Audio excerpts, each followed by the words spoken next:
Dulu pernah ada seorang wanita yang ditinggal mati sama anaknya. Anaknya sakit, panas, meninggal dunia. Sedih betul.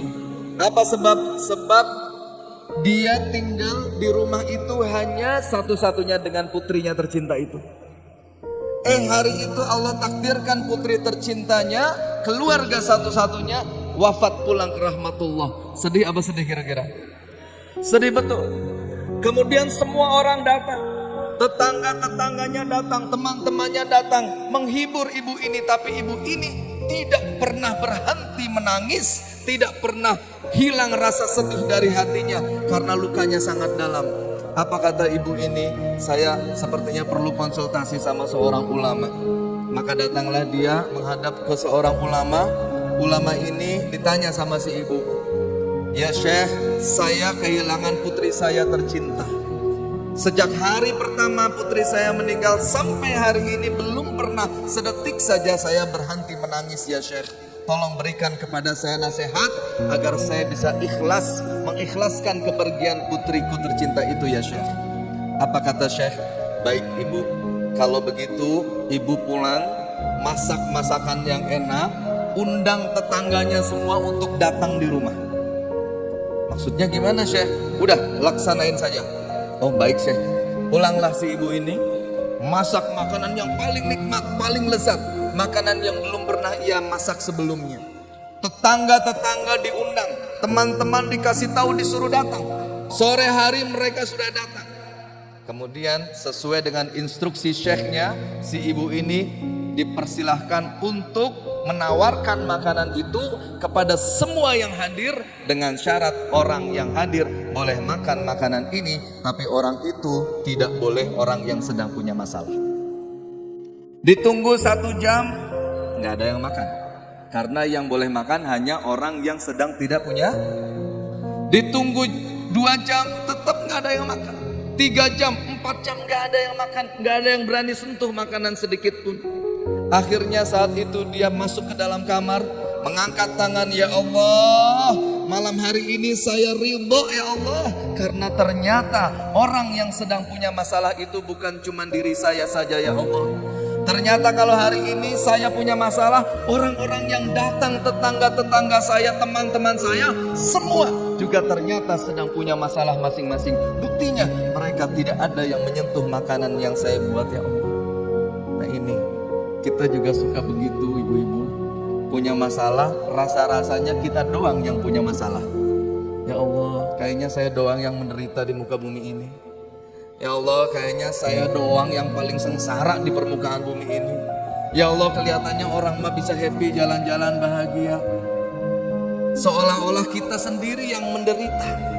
Padahal salah satu perintah agama ketika kita susah, kita diajarkan untuk melihat orang lain yang lebih susah. Urwah bin Zubair, putranya meninggal dunia, ditendang oleh kaki kuda. Meninggal dalam keadaan sehat, soleh, pinter, hafal Quran. Meninggal dunia. Di hari yang sama ketika memakamkan putranya, kakinya terkena virus yang membuat kakinya harus diamputasi. Sedih bukan main.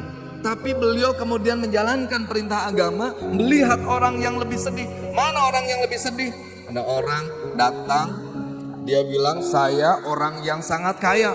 Saya akan hijrah dengan keluarga saya, dengan dayang-dayang saya, membawa onta-onta saya, kuda saya, hewan ternak saya, harta benda saya, anak-anak keturunan dibawa semua." Tapi ternyata ketika beristirahat di salah satu lembah di padang pasir, tiba-tiba datang banjir bandang entah dari mana yang membuat semua yang saya miliki hilang. Hilang, istri hilang, dayang-dayang hilang, anak buah hilang, prajurit hilang, kekayaan hilang, hewan ternak hilang, onta hilang, emas hilang, perak hilang, semua melayang, tidak tersisa sedikit pun. Hanya satu, ketika dia menengok ke sebelah kanan, ternyata terdengar suara putranya yang masih bayi sedang menangis. Bersyukur betul ya Allah, dari sekian banyak yang hilang ternyata Engkau sisakan ada anak laki-laki saya yang masih bayi, masih hidup, tersangkut di ranting-ranting pohon. Kemudian pada saat beliau akan mengambil anak itu, tiba-tiba ada seekor serigala yang memakan anaknya di hadapan matanya. Mana lebih sedih, Urwah bin Zubair atau orang kedua ini? Orang yang kedua. Kita sama, punya utang 10 juta, alhamdulillah. Allah bisa kasih kepada saya utang lebih daripada 10 juta. Makanya kata ulama, kalau saya, seorang ulama menyampaikan, kalau saya ditimpa satu musibah, saya bersyukur 4 kali. Kenapa bersyukur 4 kali? Iya. Pertama, saya bersyukur karena Allah memberikan cobaan musibah kepadaku tidak lebih besar daripada apa yang sedang aku alami saat ini. Padahal Allah dengan iradahnya bisa memberikan kepada saya cobaan yang jauh lebih pada besar. Betul apa enggak? Punya utang 10 juta, Allah bisa enggak bikin utang kita 20 juta? Punya utang 100 juta, Allah bisa enggak membuat utang kita menjadi 1 miliar? Bisa. Makanya orang yang punya utang 10 juta bersyukur. Mungkin tetangga kita ada yang sedang punya utang 20 juta. Orang yang punya utang 20 juta, alhamdulillah, karena barangkali ada teman yang utangnya 40 juta. Selalu bersyukur. Nih nasihat ulama sekali. Syukur pertama adalah karena Allah memberikan musibah tidak lebih besar daripada yang Allah mau. Padahal kalau Allah mau bisa tuh Allah kasih kita musibah lebih besar daripada yang saat ini sedang kita alami. Yang kedua, kenapa ketika mendapatkan musibah saya bersyukur? Kata ulama, beliau menyampaikan karena saya mendapatkan kekuatan dari Allah untuk bersabar. Sementara sabar itu semua nilainya pahala. Isbiru wasabiru warabitu. Orang sekarang bilang sabar itu ada batasnya, tapi Quran bilang sabar ada batasnya apa enggak? Tidak ada batasnya, sabar dan teruslah bersabar. Sampai kapan? Hatta ya'tiyakal yaqin, sampai kita mati. Ibadah, sabar, menyembah Allah itu sampai kita mati. Habis itu tinggal menikmati kesabaran itu. Nah inilah syukur yang kedua, dapat musibah, alhamdulillah, karena Allah kasih saya kekuatan. Kalau Allah tidak kasih saya kekuatan, barangkali kemarin sore saya sudah bunuh diri. Barangkali kemarin sore saya sudah gantung diri. Barangkali kemarin sore saya sudah terjun tuh ke jurang. Tapi Allah sampai detik ini mengizinkan kita hidup, artinya Allah masih memberikan kepada kita kekuatan. Yang ketiga, ulama menyarankan kepada kita, mengajarkan kepada kita untuk bersyukur ketika kita mendapatkan musibah, karena Allah memberikan taufik, pertolongan kepada kita untuk lisan kita mengucapkan inna lillahi wa inna ilaihi raji'un. Kita sadar semua milik Allah dan semua akan kembali kepada Allah. Alfi pengen gak punya mobil? Pengen. Oke, sekarang ayah tanya, kalau Alfi pengen punya mobil, pengen mobil merek apa? Yang paling keren? Hah? Apa Fi?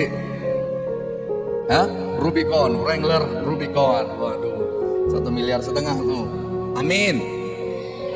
Kira-kira kalau suatu hari Alfi sudah punya mobil Rubicon nih, terus Alfi dengar berita bahwa di Sulawesi ada orang yang namanya Pak Asep. Ada nggak namanya Pak Asep di Sulawesi? Di Sulawesi ada orang namanya Pak Asep kehilangan mobil Rubicon. Alfi sedih apa enggak? Enggak. Apa sebab? Pak Asep yang hilang, bukan mobilnya Alfi. Ini sama konsepnya, kalau kita memahami segala sesuatu bukan milik kita, hilang, kita nggak perlu sedih. Yang bikin kita sedih karena kita merasa itu milik kita. Makanya kita diajarkan oleh Al-Quran mengucapkan inna, sesungguhnya lillahi, semua milik Allah, wa inna, dan sesungguhnya ilaihi, dan kepada Allah roji'una, kembali setiap segala sesuatu.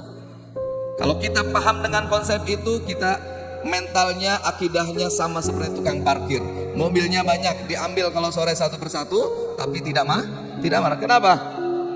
Karena dia sadar bahwa itu bukan mobilnya dia. Yang keempat, kenapa ketika mendapatkan musibah mesti bersyukur? Karena kita mendapatkan kesempatan dari Allah Jalla Jalaluhu untuk menggugurkan dosa-dosa kita. Barangkali ada dosa yang tidak bisa digugurkan dengan istighfar, ada dosa yang tidak bisa digugurkan dengan sholat malam, ada dosa yang tidak bisa digugurkan dengan taubat, tapi ada dosa yang hanya bisa digugurkan dengan ketika kita bersabar menghadapi musibah demi musibah. Jadi malam hari ini yuk kita mulai kuatkan diri kita, sebesar apapun masalahnya. Kalau kita tahu Allah bisa kasih masalah kepada kita lebih besar daripada yang sekarang sedang kita alami, makanya bersyukur musibah yang sedang kita alami hanya sebatas ini, dan bersyukur kita masih dikasih kesempatan hidup. Itu artinya Allah masih memberikan kepada kita kekuatan untuk bersabar.